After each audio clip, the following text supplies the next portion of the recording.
হ্যাঁ, সুনীল বাবুর সাথে আমাদের দীর্ঘদিনের পরিচিত, বা বলতে পারেন একসঙ্গে এমএলএ ছিলাম। উনি যদিও আলাদা প্ল্যাটফর্মে ছিলেন, আমরা কংগ্রেসে ছিলাম, তবু ওনার সঙ্গে খুব সুন্দরভাবে আমাদের সম্পর্ক। আমাদের মুর্শিদাবাদে উনি যেতেন। উনি পরবর্তী সময়ে একটা রাজ্যের সংগঠনের, শাখা সংগঠনের নেতৃত্ব দিয়েছেন, দুবারের এমপি হয়েছেন। ব্যক্তিগতভাবে ওনার সঙ্গে আমার সম্পর্ক অত্যন্ত মধুর। তাই আমি কালকেই ওনাকে ফোন করেছিলাম যে আমি একটু হুগলি যাব বর্ধমান হয়ে, তো আপনাকে কি বর্ধমানে পাবো, একবার দেখা করব। তো উনি বলেছিলেন আমি কলকাতায় আছি, তো কখন হতে পারে, আলাম দুপুরবেলায় ব্যাক করার টাইমে আপনাদের, তাই ওই জন্য দেখা। দেখুন, রাজনীতিতে কোনোটাই সম্ভব অসম্ভব, কোনোটাই রাজনীতিতে এই শব্দটা কখন সম্ভাবনা দেখা দেয়, কখন অসম্ভব হয়, কটা সম্ভব হয়, এটা অপেক্ষা করতে হয়। শোনেন, যাদের ভাতের থালা কেড়ে নেওয়ার চেষ্টা করা হবে তাকে কি গো ব্যাক না বলে তাকে কি অভিনন্দন জানাবে? এটা রাজনীতিতে আছে এই শব্দ। যারা লুটে পুটে খাচ্ছে, চোরবৃত্তি করে চলছে, মিথ্যাচার করে তিনবারের মুখ্যমন্ত্রী হয়েছে, তাদের গদি যাই অবস্থা, তো সে আমাকে তো গো ব্যাক বলবে না, আমার প্রশংসা করবে না, আমাকে অভিনন্দন জানাবে না, আমাকে জিন্দাবাদ। শুনুন, যত খুশি ফেব্রুয়ারি মাসটা অবধি আছেন উনি, সেটা তারপরে ইলেকশন কমিশন যখন বিজ্ঞপ্তি করবে কেয়ারটেকার মুখ্যমন্ত্রী হয়ে যাবে। আর আমার স্থির বিশ্বাস আগামী দিনে উনি আর মুখ্যমন্ত্রীতে আসতে পারবে না। কাজেই যত খুশি শিলান্যাস করে নেন, তারপরে তো তার কোথায়, আমরা মন্দিরের বিরোধিতা নাই, কিন্তু সরকারি টাকায় কেন মন্দির হবে, মসজিদ হবে? আমি মসজিদ করছি, তো আমি তো আমার কমের টাকায় করছি, মুসলিম সম্প্রদায়ের। তেমনি অমুসলিম ভাইরা কেউ গির্জা করবে, কেউ মন্দির করবে, কেউ চার্চ করবে, এটা তাদের স্বজাতির টাকায় করবে, কোনো সরকারি টাকায় তো এই ধরনের করার। এর আগে তো মুখ্যমন্ত্রী ছিলেন না, জ্যোতিবাবু, বিধান রায়, বুদ্ধবাবু, সিদ্ধার্থ শঙ্কর রায়, তেনারা তো মুখ্যমন্ত্রী ছিল।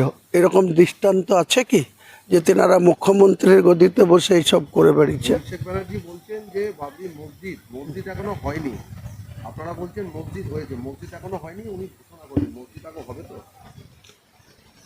দেখুন, ওটা এইসব নিয়ে ওনাদের এত বিচলিত কেন হচ্ছেন ওনারা, আমি বুঝতে পারছি না। ওনাদের তো অনেক কাজের লোক, লোকসভার দলনেতা, পার্টির জেনারেল সেক্রেটারি, অনেক কাজ আছে, সেই সব নিয়ে বেশি মানুষের কাছে যান। নিজেদের কুকীর্তি সুকীর্তি যে সমস্ত করেন, সেই সবগুলো নিয়ে তাদের বোঝাবার চেষ্টা করুন।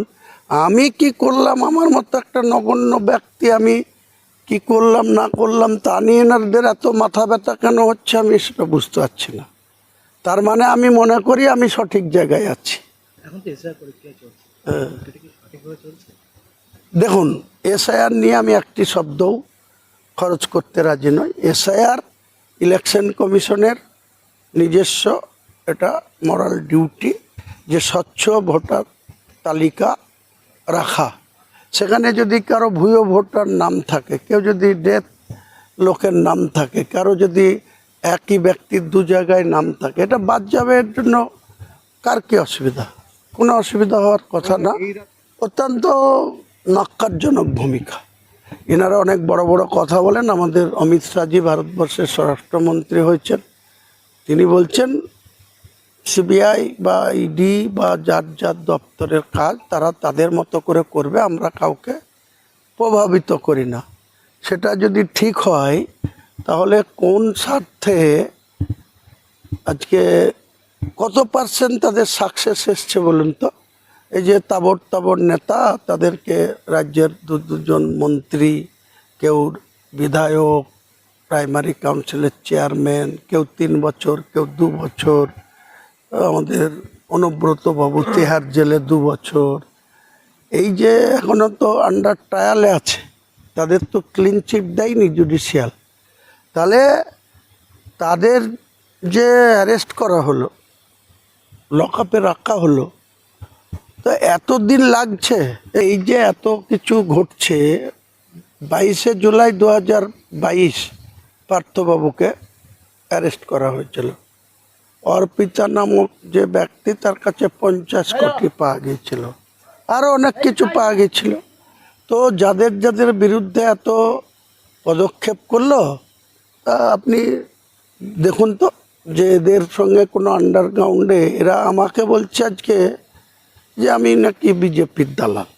তো বিজেপি আর তৃণমূলের মধ্যে কি সম্পর্ক আছে? না থাকলে তো সেন্ট্রালে বিজেপি আছে, এরা রাজ্য আছে, এদের সেই চোরে চোরে মাস্টার তো ভাই, তা নাহলে এদের বিরুদ্ধে তো ঢাকঢোল পিটানো হয়, দীর্ঘক্ষণ জিজ্ঞাসাবাদ করে সিও অফিসে বা নিজাম প্যালেসে বা বিভিন্ন ইডি অফিসে। কাজের কাজটা কি হয়েছে আপনারা দেখুন তো। সেদিন তত্ত্ব মানেন? আমি মানি না, কিন্তু নিশ্চয়ই রাজ্যের মানুষ এসবের জবাব দেবে।